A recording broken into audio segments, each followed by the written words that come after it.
Hi, നമ്മളിന്ന് നോക്കുന്നത് നമ്മുടെ സോഫ്റ്റ്വെയറിലെ ഇൻബോക്സ് ആണ്. ഇൻബോക്സ് ഫീച്ചർ ഇവിടെയാണുള്ളത്. അപ്പോൾ ഇൻബോക്സിൽ നമുക്ക് വാട്സപ്പ്, ഇൻസ്റ്റാഗ്രാമും, മെയിലും അങ്ങനെ എല്ലാ ഡീറ്റെയിൽസും നമുക്ക് ഇവിടെ കിട്ടും.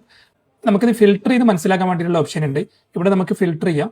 ഇവിടെ വാട്സപ്പ് ആണോ വേണ്ടത്, അതല്ല മെസ്സേജ് ആണോ, എന്താണോ നമുക്ക് സെലക്ട് ചെയ്ത് കൊടുത്താൽ നമുക്ക് ആ രീതിയിലുള്ള കോൺടാക്റ്റ് മാത്രമേ നമുക്ക് ഇവിടെ കിട്ടുള്ളൂ. ഓക്കെ, അതേപോലെ തന്നെ നമ്മൾ ഏതെങ്കിലും ഒരാളെ ഇപ്പോൾ കോൺടാക്ട് നമ്മൾ ഓപ്പൺ ചെയ്ത് ഇപ്പോൾ ഇത് നമുക്ക് അവർക്ക് അയച്ച മെസ്സേജാണ്. ഇപ്പോൾ നമുക്ക് ഇവിടെ തന്നെ എന്ത് ചെയ്യാം, നമുക്ക് അവർക്ക് ടൈപ്പ് ചെയ്തിട്ട് നമുക്ക് മെസ്സേജുകൾ അയക്കാം. നിലവിൽ നമ്മൾ ക്രിയേറ്റ് ചെയ്തിട്ടുള്ള ടെംപ്ലേറ്റുകൾ ഉണ്ടെങ്കിൽ നമുക്ക് അത് എടുക്കാൻ വേണ്ടി പറ്റും. അല്ലെങ്കിൽ നമുക്ക് ഇവിടെ തന്നെ എന്ത് ചെയ്യാം, ടൈപ്പ് ചെയ്തിട്ട് നമുക്ക് അവർക്ക് വാട്സപ്പിലേക്കോ ഇൻസ്റ്റാഗ്രാമിലേക്കോ ഒക്കെ നമുക്ക് എന്ത് ചെയ്യാം, നമുക്ക് മെസ്സേജുകൾ അയക്കാം.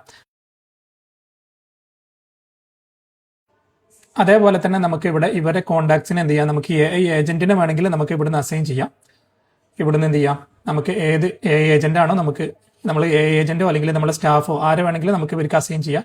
അസൈൻ ചെയ്ത് കഴിഞ്ഞിട്ടുണ്ടെങ്കിൽ ഈ കോൺടാക്റ്റിന്റെ ഡീറ്റെയിൽസ് എന്ത് ചെയ്യും, നമ്മുടെ സ്റ്റാഫിന് കിട്ടും. അതല്ല ഇനി നമ്മൾ ഏജന്റിനെയാണ് അസൈൻ ചെയ്തിട്ടുള്ളെങ്കിൽ ഇവർ ഈ കോൺടാക്റ്റിലുള്ള ആൾ മെസ്സേജ് അയക്കുമ്പോൾ ഏജന്റ് എന്ത് ചെയ്യും, അവർക്ക് ഓട്ടോമാറ്റിക്കായിട്ട് അവർക്ക് റിപ്ലൈ കൊടുക്കും.